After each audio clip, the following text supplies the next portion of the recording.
好奇心，这是恩赐还是诅咒？这种相互矛盾的特质被古希腊人给拟人化，成为了神话人物潘多拉。根据传说，她是第一个人类女子，因为自己强烈的好奇心而给地球带来一连串震撼事件。潘多拉因为火神赫菲斯托斯吹了口气而诞生，火神得到众神帮助，使潘多拉变成一个非凡女子。从阿弗洛狄特那里，她拥有了多愁善感的能力；从赫尔墨斯那里，她获得了语言天赋。雅典娜赐予了她精细工艺技术和对细节的注意力，赫尔墨斯赐予了她名字。最后，宙斯授予了潘多拉2样礼物，第一个是好奇心，这个特质被安置在她的灵魂中，令她迫切地想走向这个世界。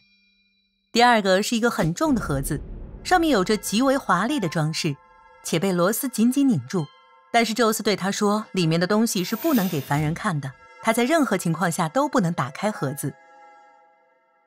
在地球上，潘多拉遇到了有才能的巨人埃皮米修斯，并与他相爱。他被宙斯赋予设计自然世界的任务，他之前一直和他哥哥普罗米修斯一起工作。普罗米修斯创造了最初的人类，但最终因为给了他们火而受罚。埃皮米修斯很想念哥哥，但在潘多拉身上，他发现了另一个热情奔放的灵魂作为陪伴。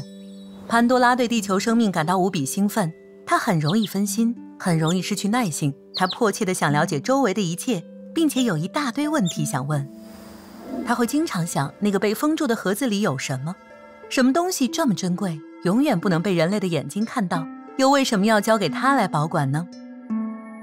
他急着想把盒子撬开看看，有时他深信听见盒子中有低声细语，里面的东西在咔嗒咔嗒发出响动，就像要用力挣脱盒子的束缚。这个谜使他抓狂。随着时间流失，潘多拉对盒子越来越着迷，好像有一股力量促使他被盒子中的东西吸引。那个东西不断重复着他的名字，越来越响。有一天，他终于忍不住了，他从埃皮米修斯那里偷走，并且盯着这个让他感到神秘的盒子。他只要看一眼就好，然后就能再也不去想这件事了。但当他刚打开一条缝，盒子便猛地开启了，一群怪物和恐怖的声音冲了出来，变成了一股烟围绕着他，发出尖利的笑声。潘多拉害怕极了，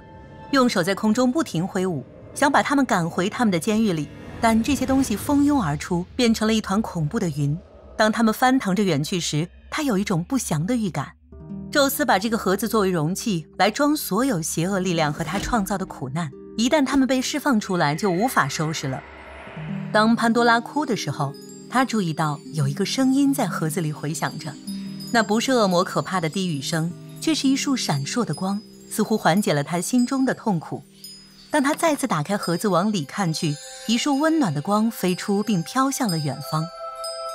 当潘多拉看着这束光在他放出的魔鬼中闪烁着，他的痛苦减轻了。他知道一旦盒子打开便无法逆转，但是随着冲突一起，他带去了希望，用以缓和这些负面影响。如今潘多拉魔盒告诉了我们胡乱摆弄未知事物的极端后果，但潘多拉强烈的好奇心同时也告诉了我们人类心中一探究竟的这种双面性。难道我们注定要去调查一切我们不知道的事物，了解地球上更多的事或某些谜团，最好始终是未解之谜。